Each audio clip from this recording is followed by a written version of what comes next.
Sa Balabac, Palawan, tila may aninong palaging nakasunod sa mga dumaraang bangka.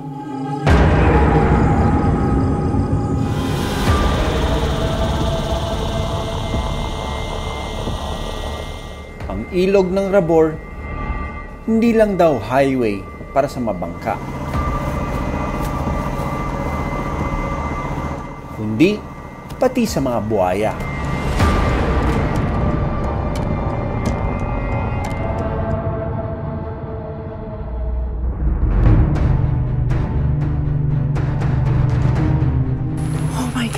Buhaya, naka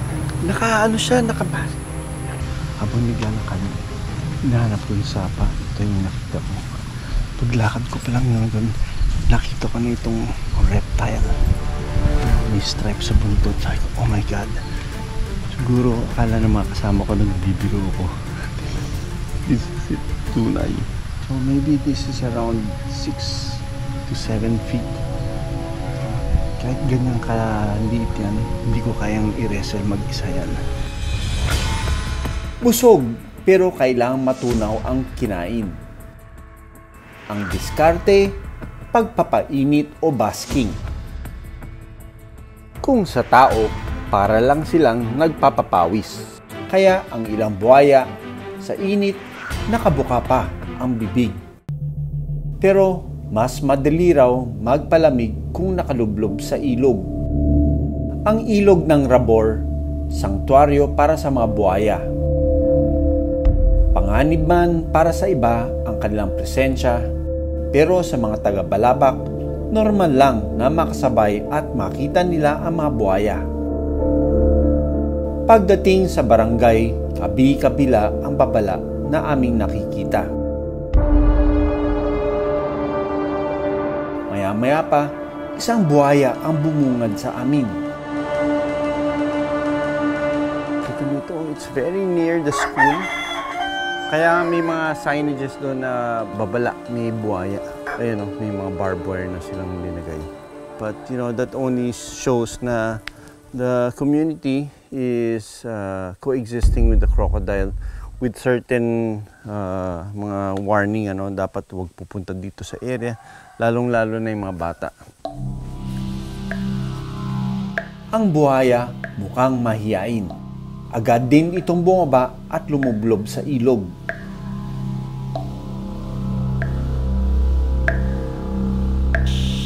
Pero may isang malaking buhaya raw na nakunan na mukhang nakikipag-away.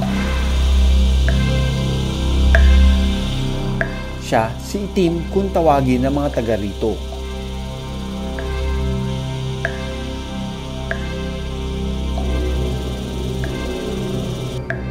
Naglagay kami ng camera trap sa paborito niyang pahingahan para makunan ang kanyang kilos. Ang buhayang si Itim, halos araw-araw raw nilang nakikita at tila lumalapit sa komunidad. May parte po na minsan natatakot rin po sila, pero parang normal na rin po sa kanila kasi kadalasan na po nandyan na po yan sila eh. Ayon kay Kiram, wala pang naitalang pag-atake sa kanilang barangay dahil hindi nila ito pinapakilaman.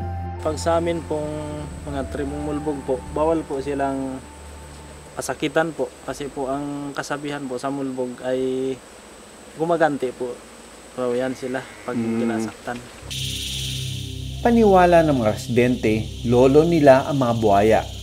Kaya ganun na lang ang respeto nila sa tuwing dumaraan ito sa ilog.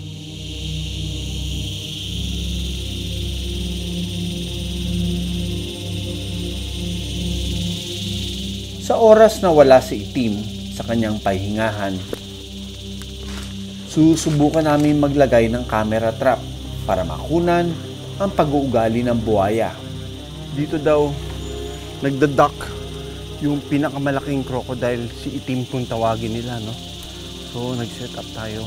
But imagine, I'm here where the territory of the saltwater crocodile. Nandyan lang siya, nakakatakot na nandito ko nakatungtong malayo sa bangka.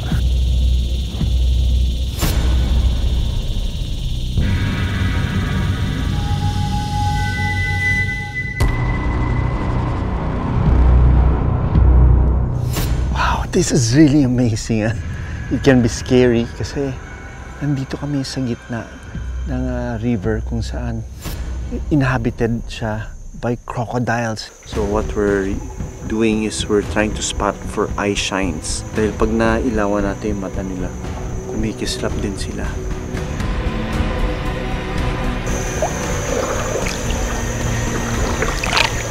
Technically, pwede tayong sunggabin dito.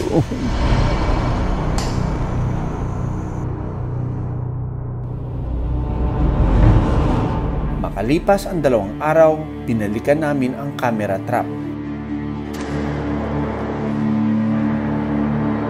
Uy! O yun! Ang haba, ang itim! Dumaan o, ang haba! Lutang na lutang siya, oh.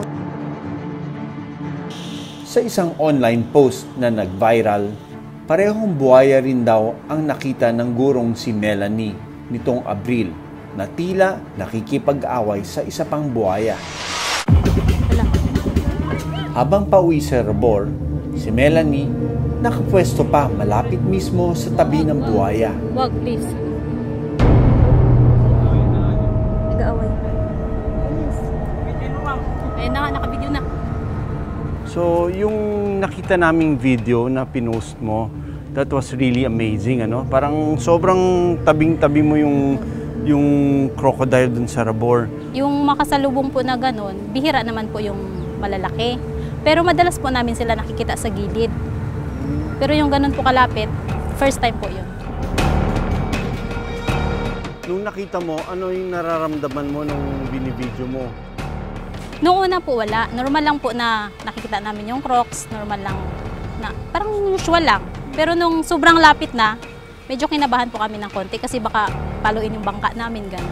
Dati mas natatakot po ako pero ngayon natatakot pa rin pero hindi na po ganun. Sa araw-araw na pagtatagpo ng mga residente at buhaya, naging normal na lang sa kanila ang makakita ng buhaya. Wala. Pero ang mga buhaya, nag-aaway nga ba? Paliwanag ng isang wildlife biologist na si Rainier Manalo, nagliligawan umano ang mga ito. Pero kung mapapansin po natin, Doc, yung video na pinalabas yung nag-viral, sa malayo pa lang, makikita natin dalawa yung crocodile eh. May isang malayo na parang female, as ito yung malaki. Maaring nagmi-mate sila. Sa lugar kung saan malayang nakakagalaw ang mga buhaya nang malapit sa mga tao, may paalala ang mga eksperto. Yung nakita na nila yung crocodile, yung medyo malaking crocodile, ang ginawa nung boat operator, halos sinabayan niya pa. Maring magkaroon ng problema kung nagulat yung buhaya. Hindi naman papunta sa kanila, kumbaga magkakaroon sila ng gulatan. Maari siguro nilang gawin, pag nakita nila yung crocodile sa malayo, pwede na sila nilang mag-minor na o mag-slow down na. Pero siyempre yung bangka naman, mahirap yung bawasan ng bilis kung talagang mapabilis na yung takbo. Kailangan niya lang po na ilayo doon sa direksyon ng crocodile. Pwede kasi silang mahampas ng buntot nito. Bukod sa magagandang dagat ng Balabac, unti-unti rin itong nakikilala dahil sa mga buhaya. Kaya ang ilang turista, sabik na makakita nito sa wild. Karamihan po talaga mga foreigner. Pag nakakita sila, ma'am, yun lang na wow, parang na-amaze na sila. Aminado ang mga bangkero na delikado ito at hindi pa aprobado ng lokal na gobyerno ang ganitong uri ng turismo. Alam naman namin bawal, ma'am. Delikado rin po kasi talaga. Pero pag nagre-request po yung guest, actually wala po nyo po makikita sa package yung crocodile watching sa itinerary namin. Pero minsan po kasi may mga guest tayo na nagpupumilit. Dahil sa dumaraming request, pinag-iisipan na rin ito ng otoridad. Nasa plano ba rin dito na mag-create ng tourist attraction yung crocodile watching? Opo, nasa plano yan siya. Actually, pinaplano na rin talaga siya ng PCSD na mag-conduct ng training doon sa mga boatkeeper na mag-handle ng crocodile watching. Marami pang assessment na kailangan gawain para matuloy yung programa. Maraming salamat sa panonood ng Born to be Wild. Para sa iba pang kwento tungkol sa ating kalikasan, mag-subscribe na sa GMA Public Affairs YouTube channel.